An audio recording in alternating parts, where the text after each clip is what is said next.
하나님 말씀은 요한복음 20장 19절에서 31절까지입니다.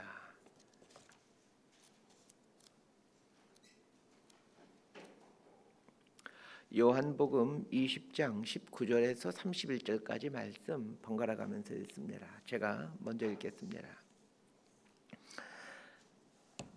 이날 곧 안식 후 첫날 저녁 때에 제자들이 유대인들을 두려워하여 모인 곳의 문들을 닫았더니 예수께서 오사 가운데 서서 이르시되 너희에게 평강이 있을지어다. 이 말씀을 하시고 손과 옆구리를 보이시니 제자들이 주를 보고 기뻐하더라. 예수께서 또 이르시되 너희에게 평강이 있을지어다. 아버지께서 나를 보내신 것 같이 나도 너희를 보내노라. 이 말씀을 하시고 그들을 향하사 숨을 내쉬며 이르시되 성령을 받으라. 너희가 누구의 죄든지 사하면 사여질 것이요 누구의 죄든지 그대로 두면 그대로 있으리라 하시니라. 12 제자 중에 하나로서 디두모라 불리는 도마는 예수께서 오셨을 때에 함께 있지 아니한지라. 다른 제자들이 그에게 이르되 우리가 주를 보았노라 하니 도마가 이르되 내가 그의 손에 못자국을 보며 내 손가락을 그 못자국에 넣으며 내 손을 그 옆구리에 넣어보지 않고는 믿지 아니하겠노라 하니라. 여드레를 지나서 제자들이 다시 집 안에 있을 때에 도마도 함께 있고 문들이 닫혔는데 예수께서 오사 가운데 서서 이르시되 너희에게 평강이 있을지어다 하시고 도마에게 이르시되 내 손가락을 이리 내밀어 내 손을 보고 내 손을 내밀어 내 옆구리에 넣어보라. 그래야 믿음 없는 자가 되지 말고 믿는 자가 되라. 도마가 대답하여 이르되 나의 주님이시요 나의 하나님이시니이다. 예수께서 이르시되 너는 나를 본고로 믿느냐? 보지 못하고 믿는 자들은 복되도다 하시니라. 예수께서 제자들 앞에서 이 책에 기록되지 아니한 다른 표적도 많이 행하셨으나 31절 함께 읽습니다.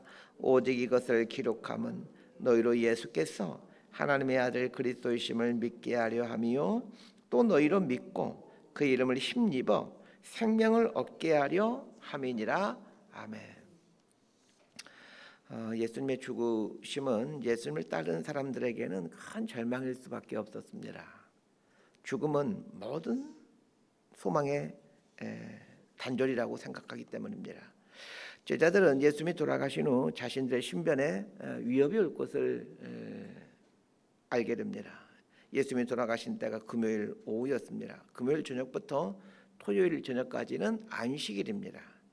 안식일이기에 종교 지도자들이 제자들을 붙잡기 위해 체포조를 보낼 가능성은 적지만 안식일이 지나고 주일이 되면 종교 지도자들은 제자들을 체포하는 일을 본격적으로 시작할 것으로 보여집니다.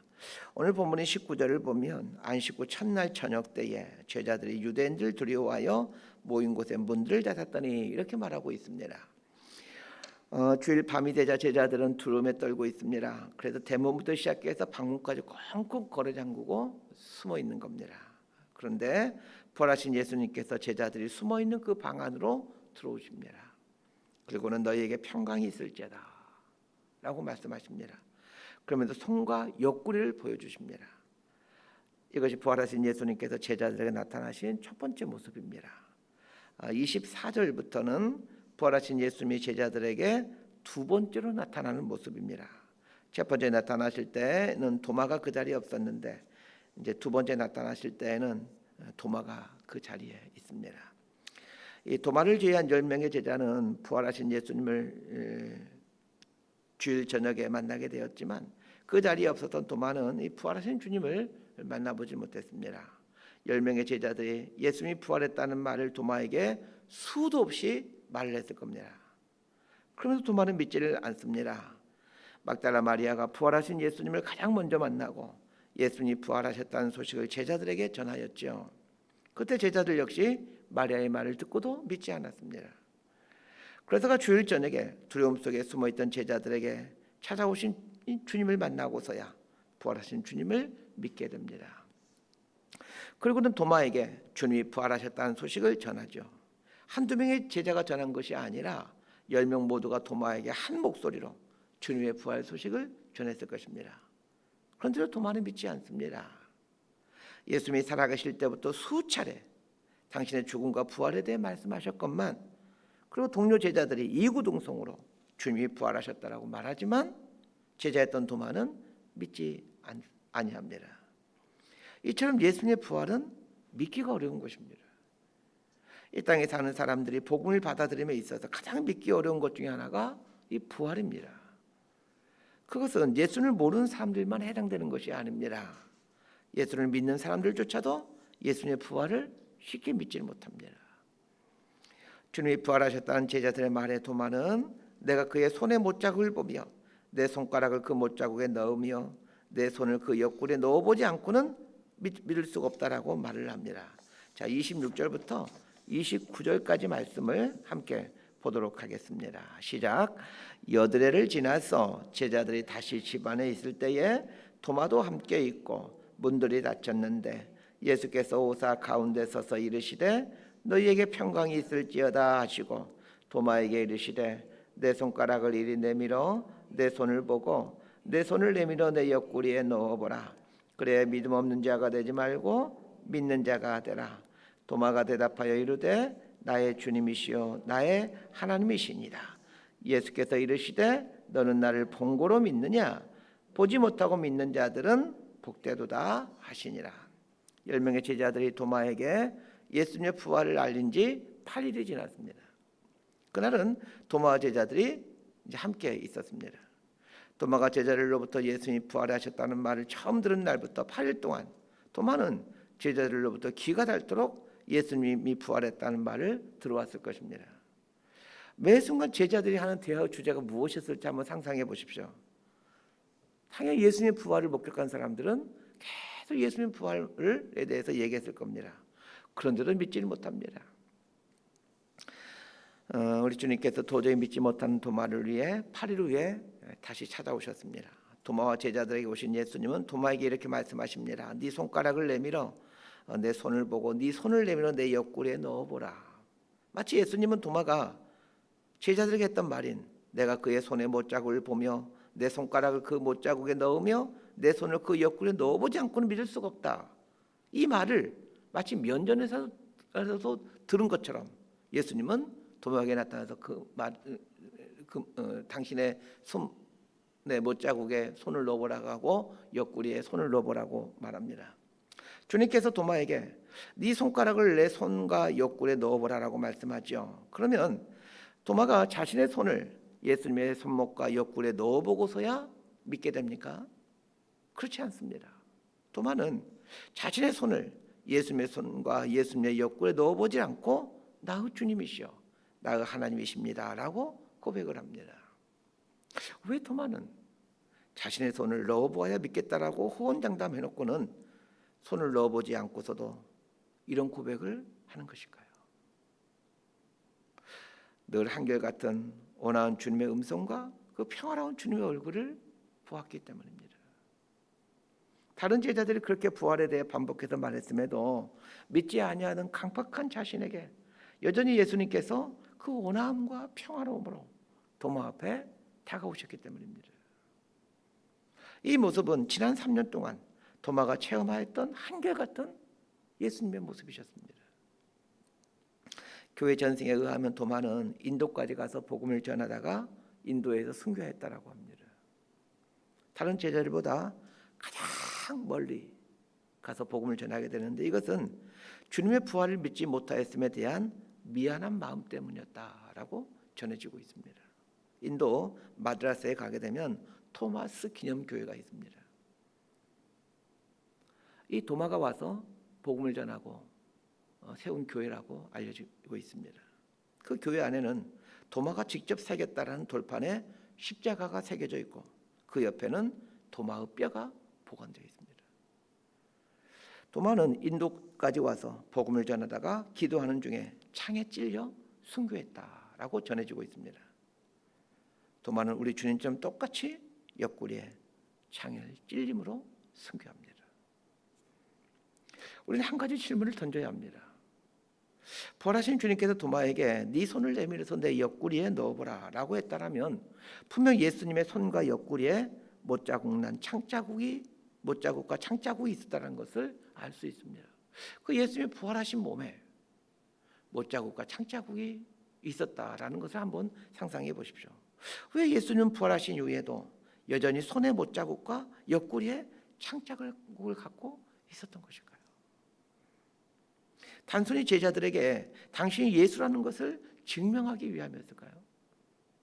아마 그렇지는 않을 것 같습니다.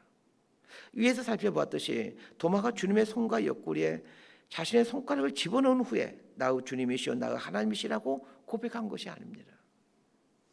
그건 다른 제자들도 마찬가지였습니다. 다른 10명의 제자들이 예수님의 손목과 예수님의 옆구리에 손을 넣어보고 이분이 부활하신 예수님이구나 이렇게 믿은 것이 아니었습니다. 그러면서 예수님 부활하신 이후에도 그 못자국 난 손과 창에 찔린 옆구리에 창에 찔린 그 상태로 오셨다는 것입니다. 이것은 부활의 복된 소식을 전하며 살아야 되는 그리스도인들과 교회가 어떤 모습을 갖고 살아야 되는지를 말해줍니다. 부활의 소식을 전해주기 위해서는 못자국 난 손과 창에 찔린 옆구리를 갖고 있어야 합니다. 어제는 부활주일이었습니다. 죽었던 예수님이 다시 살아났다는 소식이 이 얼마나 놀라운 소식입니까? 이게 뉴스에 나왔다면 온 세상이 발칵 뒤집어지는 소식 아닙니까? 어제만 하더라도 우리나라에 있는 7만여 개의 교회에서 예수님이 부활했다는 내용을 아마 선포했을 것입니다. 우리나라에 있는 교회만이 아닙니다. 전 세계에 흩어져 있는 20억에 달하는 그리스도인들의 예배와 미사를 통해 예수님의 부활에 대한 말씀이 선포되었습니다. 20억 명이 되는 사람들이 거의 같은 시간에 같은 내용을 듣고 있다면 이거 대단한 일 아닙니까? 그럼에도 왜 세상이 아무런 반응을 하지 않는 것입니까? 이유는 간단합니다. 못자국 난 손목과 창에 찔린 옆구리가 우리에게 없기 때문입니다. 오늘날 그리스도인들이 예수님의 부활에 대해 과학적으로 입증해서 부활이 실제 있었던 역사적 사실임을 드러낸다 하더라도 세상은 아마 꿈쩍하지 않을 것입니다. 세상이 예수님의 부활에 대해 믿게 되는 때는 우리 그리스도인들이 못자국 난 손과 창에 찔린 옆구리를 갖고 있을 때입니다. 교회가 못자국 난 손목과 창에 찔린 옆구리를 소유하고 있을 때 그제야 세상은 예수님의 부활을 믿게 될 겁니다. 오늘 우리 그리스도인들은 이 못자국 난 손을 갖기 위해 기꺼이 고난 앞에 자신의 삶을 드리고 있습니까? 오늘 우리 그리스도인들은 창에 찔린 옆구리를 갖기 위해 고난 앞에 옆구리를 내밀고 있습니까? 교회를 개척하고 목회를 하면서 종종 드는 생각이 그런 생각입니다. 우리 교회는 진짜 신앙을 말하고 있는가라는 것입니다. 성경에서 말하는 진짜 신앙을 얘기하고 있는가에 대한 고민들을 합니다. 세상에 있는 교회들이 추구하고 있는 것, 교회가 커지고 교회 재정이 많아지고 교회 유명한 사람들이 오는 이런 것들 지향하고 있지는 않는가? 우리 성도님들은 자신의 손에 못자국을 내기보다는 이 땅에 살아가는 동안 더 많은 돈을 벌고 더 편안한 삶을 사는 것을 신앙의 목표로 삼고 있지는 않는가? 자신의 이름을 내고 사람들로부터 부러움을 받는 것을 삶의 목적으로 삼고 있지는 않는가? 혹시 나는 성도들에게 그런 삶이 하나님의 복을 받는 삶이라고 가르치는 사건 목자는 아닌가? 이런 고민들을 해보곤 합니다. 사도 바울이 복음을 전하러 가는 곳마다 난리가 났습니다. 왜 그렇습니까? 사도 바울이 기적을 행했기 때문입니까? 그렇지 않습니다. 사도 바울의 말을 직접 한번 들어보십시오. 빌립보서 1장 26절, 그리스도를 1장 29절, 그리스도를 위하여 너희에게 은혜를 주신 것은 다만 그를 믿을 뿐 아니라 또한 그를 위하여 고난도 받게 하려 하심이라. 빌립보서 3장 10절, 내가 그리스도와 그 부활의 권능과 그 고난의 참여함을 알려하여 그의 죽으심을 본받아. 골로새서 1장 24절, 내가 이제 너희를 위하여 받는 괴로움을 기뻐하고 그리스도의 남은 고난을 그의 몸된 교회를 위하여 내 육체에 채우노라. 데살로니가전서 2장 2절, 너희 아는 바와 같이 우리가 먼저 빌립보에서 고난과 능력을 당하였으나 우리 하나님을 힘입어 많은 싸움 중에 하나님의 복음을 너희에게 말하였노라. 디모데후서 1장 12절, 이를 인하여 내가 또 이 고난을 받되 부끄러워하지 아니함은 나의 의뢰한 자를 내가 알고 또한 나의 의탁한 것을 그날까지 저가 등이 지키실 줄을 확신함이라. 디모데후서 2장 9절, 복음을 인하여 내가 죄인과 같이 매이는 데까지 고난을 받았으나 하나님의 말씀은 매이지 아니하니라. 디모데후서 3장 11절 핍박과 고난과 또한 안디옥과 이고니온과 루스드라에서 당한 일과 어떠한 핍박받은 것을 네가 과연 보고 알았거니와 주께서 이 모든 것 가운데서 나를 건지셨느니라. 몇 개 말씀은 제가 인용했지만 바울 서신에는 고난, 핍박이라는 말이 반복해서 등장합니다. 바울이 가는 곳마다 예수 믿는 사람들이 생겨났던 것은 그가 고난을 당하는 것을 일상으로 여겼기 때문입니다. 바울이 그리스도의 손에 박힌 못자국과 옆구리에 박혀있는 창자국을 생각하며 고난의 삶을 살았기 때문입니다. 배운 것 없고 가진 것 없는 11명의 제자들에 의해 예수님의 복음이 전해지고 로마가 그 복음 앞에 무릎 꿇게 되었던 것은 제자들이 고난을 기꺼이 당했기 때문입니다.